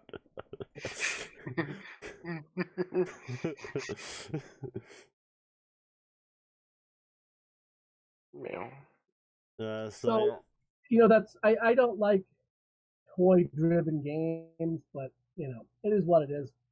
I guess there is an audience for them, and they can have them, and that's just fine. I'm waiting for releasing all the damn character the fighter pack for Super Smash Bros. We only got like one character, Joker. Who's gonna be the rest of them? That's gonna be coming out because I bought the fighter pass. I don't know. I just I didn't buy Smash, so I haven't played it yet. Well, we know it's not going to be any. Well, yeah, we don't know we know it's not going to be him, and we know it's not going to be Rex from Xenoblade Chronicles 2. They already said he wasn't going to be in the pass, and that's sort of the reason why they came out with like the character costume for him. I hope they don't put anyone in that game from Xenoblade Chronicles 2. I thought Xenoblade Chronicles 2 was good. Just don't like the battle system. I didn't like the. I didn't like how the animation was when they talk. Like it didn't match at all, and the voice acting was garbage compared to the first one. So you mean all the British? I don't know why all these Japanese games have British people voicing over it. I'm like, why? Why UK people? And if it's if it's some American doing a voiceover, has to be some kind of redneck kid. Well, they did have some Americans in Xenoblade Chronicles 1. The busty looking healing sniper chick had a freaking southern accent. She sounded like, a harlot when she's talking. You mean like the southern hick and Devil May Cry 5 that they put the voice acting that made Nico sound like a southern hick? Yep. Yeah. Like, a lot of them like southern hicks. Like, that's what they think Americans are. Southern hick. Thank you, Grim, for that. Thank you. Just all blame it on Grim. I'm not a Southerner. I was born in New England, my good sir. I was born in Maryland, so born I'm in not a California. Southerner. I'm not a Southerner, but I Well, live in the South now. you, Sir Lance, were born in the trash fire state. Trash fire state. Look, How about you look. burning innocent women in the stakes? Yeah. What is this? What is this California that you speak of? You mean northern Mexico? Oh my God! Oh God! Oh God! He did it. You know, majority of the 13 colony that started out with was owned by Mexico. The 13 You mean colonies. Spain? Spain. Well, who do you think Spain took over? Mexico and on the bottom south of the United States until they but Mexico wasn't established as a country. They had a war, Mexico, and also bought the land. Hold on a second, Lance. You're historically incorrect. Mexico didn't exist. It hadn't been established as a country, and the 13 colonies were British and French people, and a couple of Italian. Actually, no. 13 colony was British until the Revolutionary War. And Oh, we still okay, have the 13 yeah, colony war, and it's still American after that. Yes, okay. So All shove right. it. I have the flag. All right. 13 stars, man, around the circle. I live in the original state. I am in the first place that anyone was in the United States. Anyway, speaking of voice actors, hey, I just want to throw this out there. Have you guys seen any of the articles? And I don't want to dwell on it too much. Is that the Full Metal Alchemist guy you've been talking to us that was every other stream? Vic Mignogna. Vic Mignogna. What does this have to do with? I'm talking about Final Fantasy VII. Why are you bringing up Vic Mignogna? I thought you were talking about the Full Metal Alchemist for voice acting. He's a good voice actor. He's actually pretty good. Yeah, I stand with Vic. Vic Mignogna has done a lot more than just Full Metal Alchemist. Well, he has done a lot more than that. He's famous for a lot of different animes. He was in Dragon Ball Z, for one. He was in Dragon Ball Z, and Vic Mignogna he was one of, if not the best male voice actor that Funimation had. And all the allegations against him are unfounded and unproven and false. Probably false. So, and we'll just leave it at that. But a lot of people are doing these false accusations. It's like these people are being stupid. Well, I don't know. Look, Vic Mignogna is a. I'm just going to say this one little piece. He's a conservative. He's very right wing. He's Christian. I know he's very Orthodox Christian. So very religious. And me as a person, Grim Monolith, I don't agree with 90% of what what his personal stances are. I don't. I am a liberal. I am a Democrat. I am not Christian. I can tell you right now. But it doesn't matter. I enjoy his art. I enjoy his acting. He has brought me much enjoyment with his characters, and he is entitled to his opinion. And I think that there's a lot of other people that don't like him because of his opinions. But I don't go around destroying people just because I don't agree with their opinions. He wasn't hurting anyone. He did not deserve anything that was done to him. It's ridiculous. Bring back Vic. Anyway, I was talking, and I'm sure Post, you completely agree with me. I'm sure. If you just want to chime in there and say yes or no. Yes. Yeah, I figured as much. You agree with me. So this voice actor for 7, you're saying? No, for Final Fantasy VII, the voice actor. What's the character that's the big black dude? What's the character? Yeah, there's a huge controversy right now over Barrett's voice. I don't like it. He wears sunglasses at night. I'm like, why the hell you need to wear sunglasses at night? Because he's smoking the reefs. He's Corey Hart. That's why he's Corey's Hart. I wear my sunglasses. He's Corey Hart. But anyway, that's not the point. And whoever doesn't know, Corey what was the big controversy with this? Corey Hart is the 1980s singer who sung "I Wear My Sunglasses at Night." But anyway, people are saying that he has a derogatory, ghetto, black kind of accent, a ghetto American black accent. Is it the same person who voiced him in Advent Children? I don't know about He that. wasn't in it. No. I No. don't know about Oh. It was a different black guy in Advent Children. but that's what they're saying. That's what they're saying. And Well, I think that they're smoking too much reefer. well, this is my opinion on it. It'd be hypocritical for them to say it's derogatory when Final Fantasy's other African American representations did not have any urban, traits at all. For example, the guy from Final Fantasy 13. He was very proper, elegant speaking, and stuff like that. So it all goes back to hypocrisy, as we were saying before. I find no issue with his accent. Because he's supposed to be like one of those tough guys, and his background story, he was in a coal mining village. Basically, that's where he grew up in the coal mining village, a very small, like out of the city area. That's what his whole storyline was, and his whole village got burned down by Shinra. And from then, and he lost his friend, and his friend's daughter. He became a stepfather to his friend's daughter that he found. Then he became, that's where that guy? became Avalanche. Mm-hmm. That black guy that you're talking about, that's with he was in Advent Children, wasn't he? Yeah, he was in Advent Children. But if you play the 7, like majority of us did, except for Ashley, that's why you get that voice, because I didn't have matches. Is it going to be the same voice actor or a different voice actor? Different voice actor. Different. Mm-hmm. People's going to complain about every freaking little thing. It's just like, it's either so I'm guessing Sephiroth is going to have a different voice actor too. Yeah, pretty much. I was hoping he would have the same one as Desegia, because I like that one. In Japanese, voice actors that are involved with the remake have probably nothing to do with the Advent Children. Yeah. I'm talking about the Desegia NT game. That Sephiroth had a good voice actor in that one. As far as Sephiroth's voice actor, if they don't give him a Winchester accent, I'm going to be disappointed. Well, that's good for you. Why does he need an accent?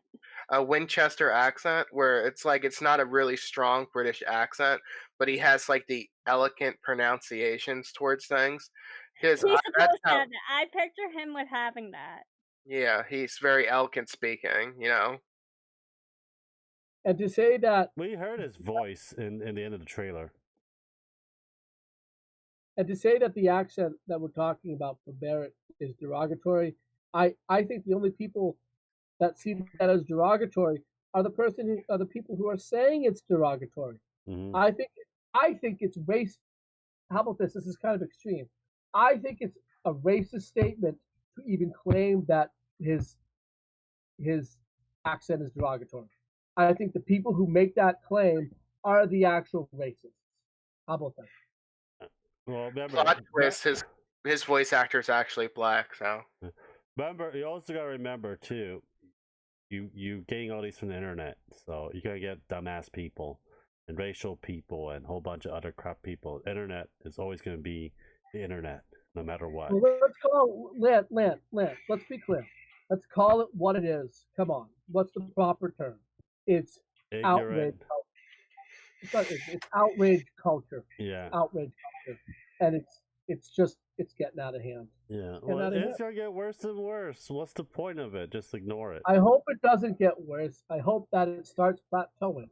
And I don't think so. And companies see. Well, I'll tell you how it's going to plateau. When it starts costing people money, when it starts costing people more and more money, then you're going to see a huge backtrack on it. On the company side or the other people? Everyone gets angry till it starts costing them something. Well, Nintendo already telling these people to go screw off. What is it going to cost them? Tell me that. What is the cost that they're going to get? You don't see. So what has to happen? So you have to understand that outrage culture is designed to force companies into believing that if they don't do things in a certain way, it's going to cost them money. So it all comes down to money, right? Yeah. So you got to look at this logically.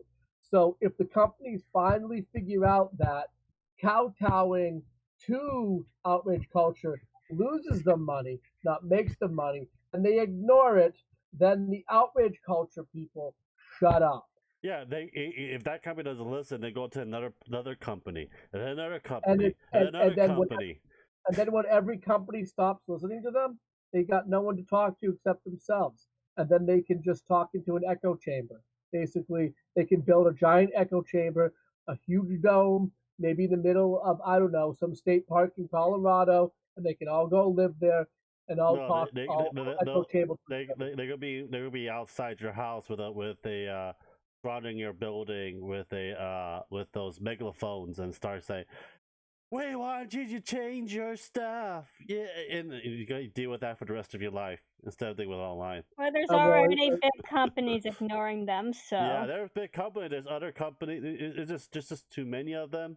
They're still gonna be there, even though there's gonna be an echo chamber and stuff. We're still gonna see it online. We're still gonna see it on Twitter. Still gonna see it on Facebook. So to me, from what I see, and I hear your opinion on it, Lance, I don't think there are too many of them. I think that they are a very small minority. It's just I that think it's starting to die out. yeah, To be it's honest, just that it was bigger a couple years ago. look, there's the old saying, the squeaky wheel gets the grease, and that's what they believe. So these small groups, this minority of outraged millennials, and I'm going to call them millennials. Sorry, guys. But I'm a Outraged millennial. this small group of outraged millennials, they're going to scream into the wind. And you know what? When their voices get tired and more of them walk away, they're just going to shrink and shrink. I don't think that they're everywhere.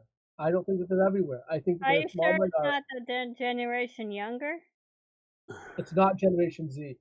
It's not. Generation Z is too young. Generation Z is so. If we want to get into a discussion about generations, the three Lucas is Generation Z. He's 15. The oldest Generation Z is 22. Exactly. Yes. So a 22-year-old can make an argument. Yeah, can Hey, make an argument. 14-year-old can make an argument too. But here, and I've talked to some colleagues. I've talked to some colleagues because I used to be part of way back when I used to be part of a psychology department. Then I left it, went to the physics department. But anyway, I still have some colleagues I talk to online that are actually working in the fields now. I actually know a couple sociologists, and I've discussed this with them because I thought it was pretty interesting. And what they're finding is that so you have Gen X, and Gen X is being kind of pushed by the millennials with a lot of this outrage culture. And that's not to say there aren't Gen X's that don't agree with the millennials of the outrage culture. There is, because there's people everywhere that have different viewpoints. But as a whole, Gen X, which is more on the liberal side compared to the baby boomers, still is getting very irritated at kind of, I'm going to call it identity politics and the culture war and whatnot.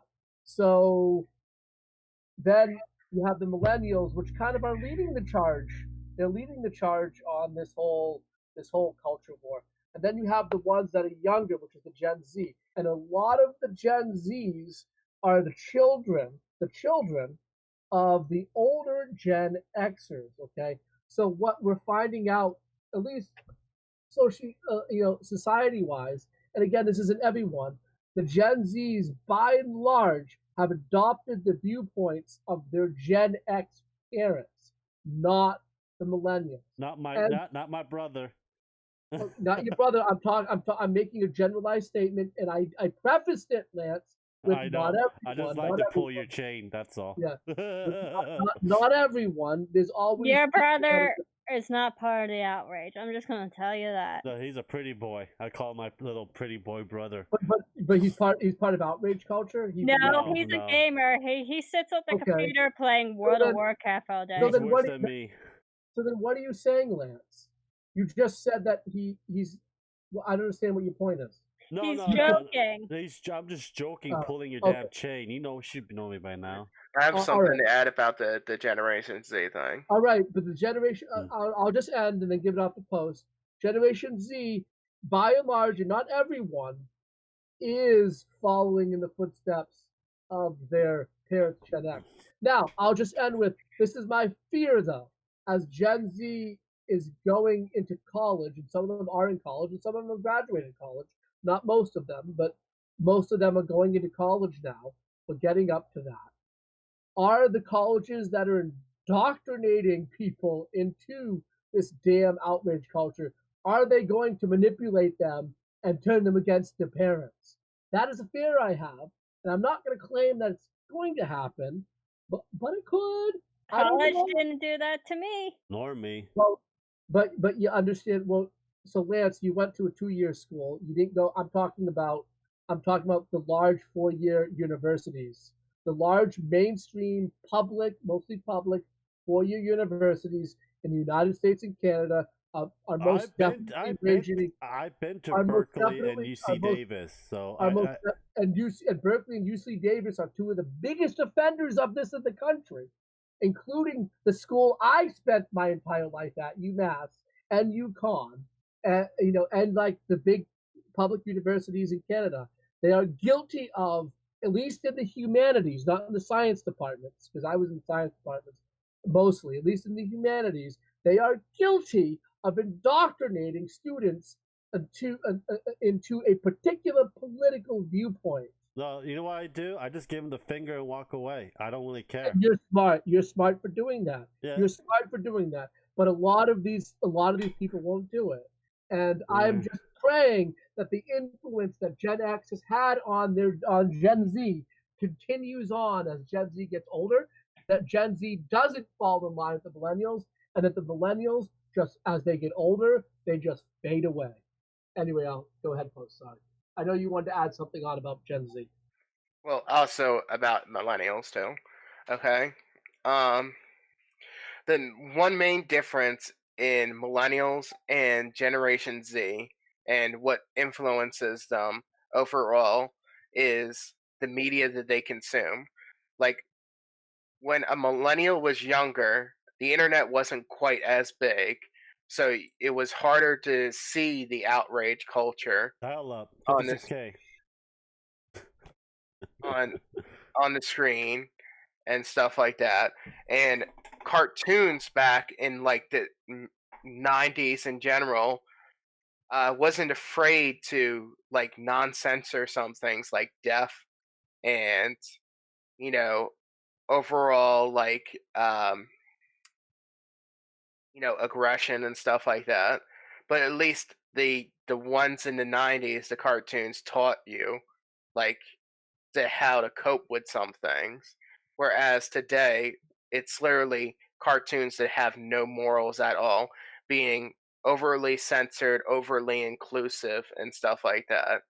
Like the one cartoon today, like Chowder, it's literally just a raccoon thing that eats everything. What moral is it supposed to teach your child? Well, there is still some cartoons that have morals, like Steven Universe. That's Cartoon Network. That's cable. That's not regular TV station. What morals is Steven Universe teaching? Nothing. Teaches about loss and stuff.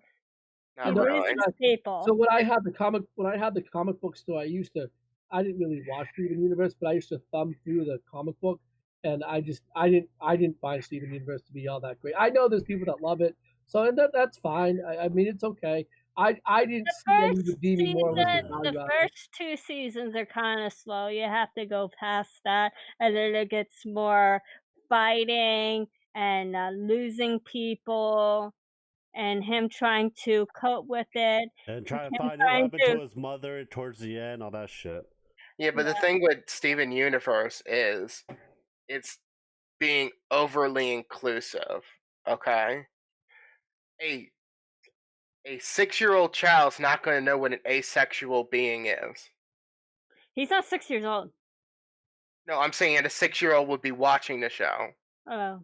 A 6-year-old's not going to know what an asexual being is, or a sentient being in general. All the gyms are female. No, they're asexual. Well, yeah. They take the appearance of the female, but they're asexual. Because they're just a gem. But okay, but here's the point. Here's what Post is saying. Maybe I can say it a different way. going so far as to actually say it's asexual instead of just leaving it out and not even mentioning it when it doesn't need to be mentioned, but a type of sexuality is being presented to as a representation of the character when literally it's not needed to progress the narrative or the story as a whole. That's what they're doing, and that's I think I'm trying to explain what Post is saying. Okay. That's the only newest cartoon that I've watched. I haven't watched any. The only new cartoons I watch, and besides anime, I watch a lot of anime. We all know that. Yeah, but I do too. We all do. But is SpongeBob? I watch a lot of SpongeBob. I don't like Rest in SpongeBob. peace, Stephen Hillenburg. Did anyone actually like Bob's Burgers? I don't know. Bob's Burgers. No, not really. Yeah, it was okay. It was okay. Yeah. I don't think it was as funny as it thought it was, but that's fine. It wasn't bad. I don't have too many complaints about it. We watched Rick and Did Morty. you hear that they're bringing back King of the Hill? I heard. Really? Are they going to get the same voice actors? I hope so. Majority of them are still alive, so I would assume that they're bringing them in. The only difference is I think they would need to get a new voice actor for Bobby because he's older in this series. How old is Bobby going to be in the show? What age? He's going to be getting ready to get into college. Right. Which is only 4-year difference, right? Because Bobby in King of the Hill was what, like 14? Yeah, but the way they did it was he got held back or something, and he's still in middle school. But now he's like a senior in high school in the new series. No, he would have just been graduated at the start of this. Okay, so I understand. All right. Yeah, I'm gonna have to look more into that. I think that's really interesting. I think it's really great for them to bring that back. Let's just hope they don't go the way of the SJW narrative with that, and that they just. They're not, because the writer is the same writer, and he's very conservative. Okay, I mean, I'm glad to hear that. Like I said, I think there's different ways to look at conservative and liberalism because I am not a conservative by any means. I am a liberal, but being a liberal doesn't mean you believe in social justice warrior agendas. My impression of you is like more of a moderate liberal, not a full-on liberal, just moderate liberal. All right, I'll accept that. I'm a moderate, sure. For me, is I don't care. That's for me too. As long as you don't hurt or harm one another, long as you don't screw one another, I'm fine.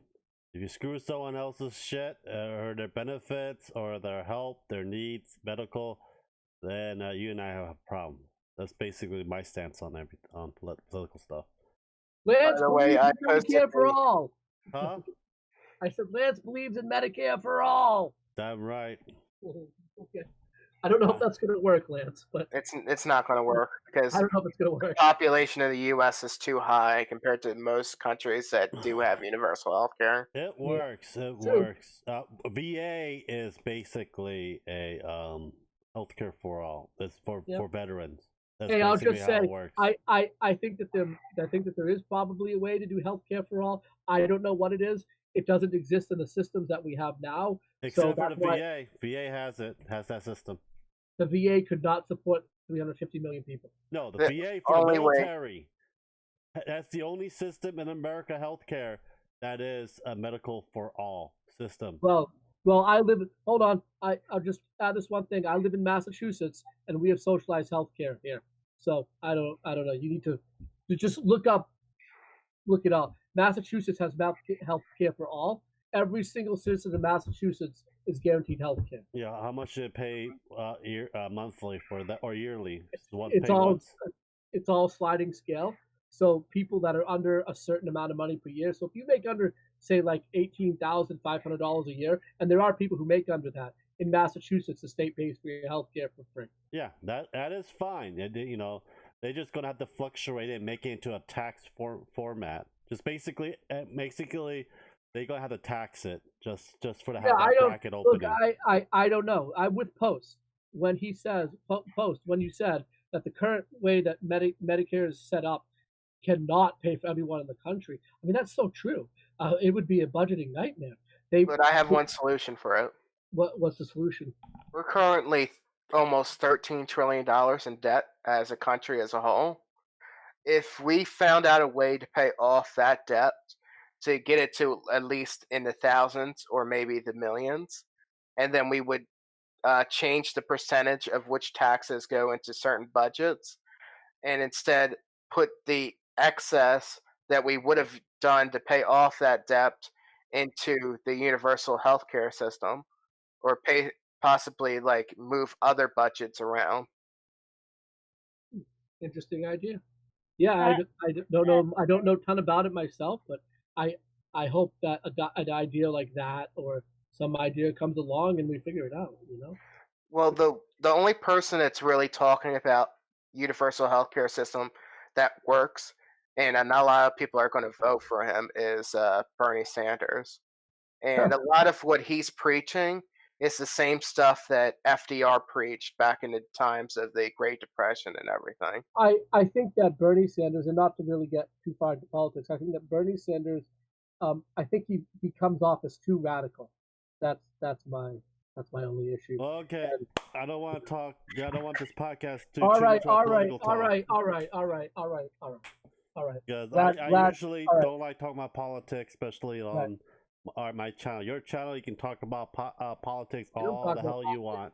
I don't talk about politics on my channel. I don't even have a channel. Yes, you So, do. but- You have a but- channel up your butt. Yeah, what my Grim Monolith channel that I talk about politics? What are you talking about? Yeah, you talk Come to on, yourself in the mirror, and you have that little clapping app. You just clap yourself. Give yourself a little clap after you're done with your speech in front of the mirror. Yeah, right. Yeah. What's the name of that app? How much does it cost? Can I make money off it? Please, can I I need think money? you'll find a couple peanuts and pennies underneath your couch Ah. Yeah.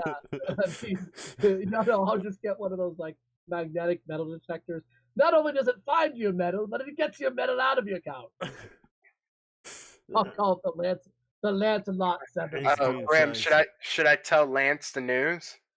Yeah, tell him. Go ahead. Grim and I are going to be business partners. We're going to sell miscut magic cards.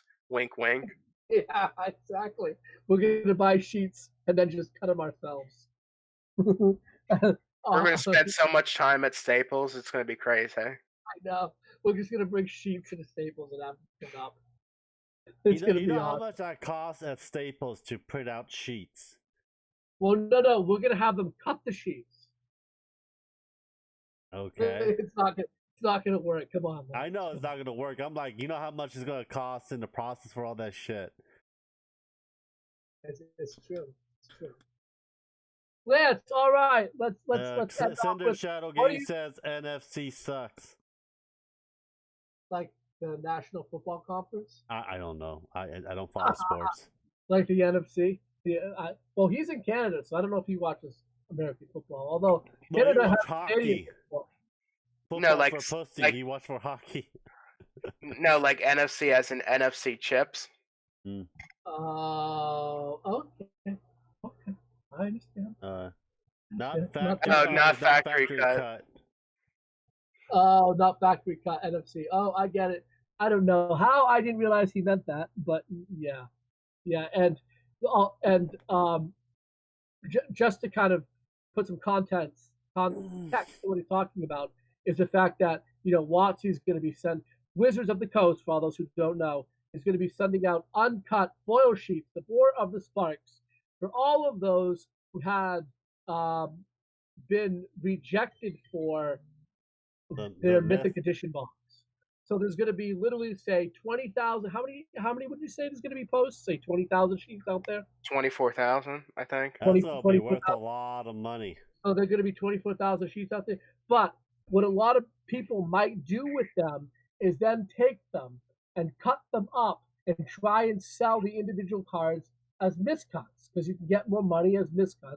And it goes under miscuts and oddities, right? So I will just keep the sheet and just frame it and sell it as it is. You make a lot more money with that if it's only 22,000 of them. Well, I don't know. 20. If it's only Yeah, but you know what 22,000 I of think they're it, probably going to do? They probably planned this ahead. They knew that people are going to do some crazy they'll stuff like probably cut them up. watermark it too. Yeah, they're going to watermark it. Yeah, so you gotta think about that as well. So if they watermark them, that'll make them worth, of course, less money because the actual sheets from the set that are out there that are not part of this run will be far less. There'll be far less of them than they will be of these. David Tanner does not cost $250 to frame a sheet of Magic the Gathering. It will cost you like around $60-$80. We can look it up Amazon. They do have that giant size of a frame. It's cheap, but it's a frame. It's only the rares and mythics for this sheet. So it's not that much then. Yeah, you only need about a 16:9. Yeah, it's basically a poster size frame for like $40. David Tanner says there's going to be 38,000 of them, and yeah, so I don't know the exact number, so I'm gonna assume that 38. Could be, well, I'm gonna assume that's correct. Let's say 38,000 is correct. That's still worth money. No, that's a ton of sheets, man. They're not gonna be worth anything. 38,000 sheets is a lot of sheets, man. Okay, 38,000 sheets in the world, right? 38,000 sheets. Do you know how many full sheets there are of a set generally? There's not 38,000 of them. There's not 38,000 of them. So, like, normally they'd have maybe 1,000 sheets for a set. Normally, total. There's going to be 38,000 sheets. They're going to be worthless. Not really, because I have freaking collectibles that's like they only made 50,000 prints of it, and they still worth money. Because depending on how many people, how many Magic the Gathering people do we have in this world? Roughly, there's between 10 and 20 million players currently. Okay, 10, 20 million players. Okay, how many people are actual collectors or collectibles? Very few of them. You know, having this sheet by itself, it should be more than 38,000 people. You know, that will get this sheet and stuff. No, they're gonna print 38. They're gonna print the amount of them that they need to back up the amount of people that got rejected on the Mythic. Yeah, I understand that. Tens of thousands. So 38,000. What David said in chat is a possible number. It could be that many. Okay, and if there's going to be 38,000 of them, I guarantee you, from selling Magic as long as I have, from being in the game as long as I have, those sheets, at least for the meantime, are going to be worth nothing. Maybe in 25, 30 years, the remaining 10,000 of them will be worth something. They're going to be worthless. No, because I've been selling stuff not long as you. I can sell those sheets, you know, selling for $100, but over the case of time, it's worth a lot more. Look, Vara put in chat what she thinks they're going to be worth. $100. And I'm going along with her. Yeah, that's why I just said $100. I didn't even look at that. $100, and later on it's going to be worth more, so it's still worth money. But I don't know how much the mythics. I don't know how much the mythics cost. They got rejected. How much is the mythics? Do you know how much?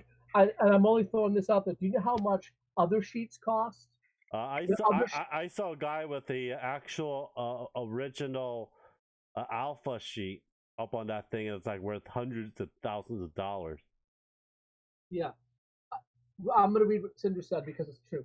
Also, these are foils, so there's more of these sheets being printed than there is more of the Spark printed foils. Great point, Cinder. And that also goes into the fact that how worthless they're going to be. Well, I consider sheets and cards separate. Because sheets all one. The other ones are separate. If you go online and you start looking up how much sheets are of different sets, you're going to see $500, $1,000, $2,000. So sheets are usually worth a lot of money. It's just that these being the amount of them. Mm-hmm. Well, then start buying the Japanese War of Sparks because even the uncommon ones were $20. Oh my God! Have you guys looked up and seen if those have gone down yet? No, it's still up, getting up. Are they still expensive? Yeah. Post. What are boxes going? Have you looked at boxes yet? aren't boxes like really expensive still? I think I For saw. War of the Spark. Yeah, for Japanese. I think Amazon still sells for $125. Sparks Japanese box. 114. 114. Yeah, that's what I'm saying. I see for $349 on Amazon. I'm looking at TCG Player. Yeah, I can get one for $120 in Japan. Just gonna pay the shipping for it. That's all. Oh, that's right. You said you had a friend down there still, right? Yep. Lance, you don't even talk to Makoto. I do talk to Makoto. I text message him time to time. If I give him money, if he makes money out of it, he'll do it. He's busy.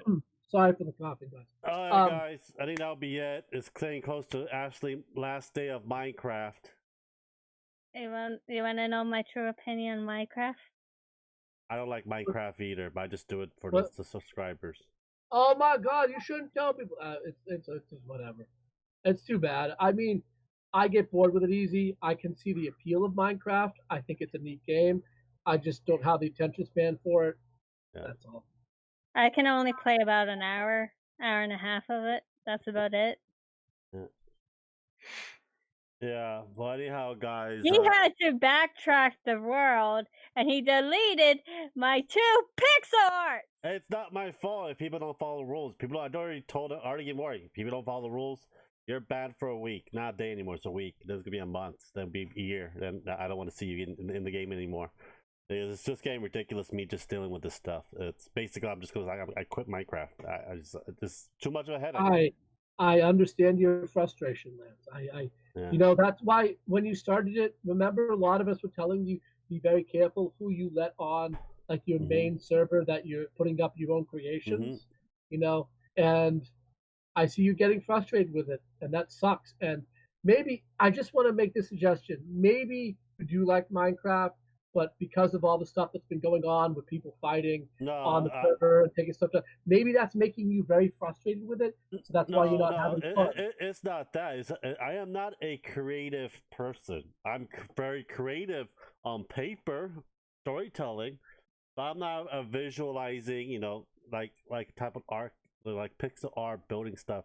I don't really care for it. It doesn't really intrigue me as much. There's only very limited things you can do, unless you have to have like a week or a month to make me the Mona Lisa portrait or one of the Da Vinci's inventions and stuff like that. I don't have that mentality for it. I just want to play it with people and socialize, and that's it.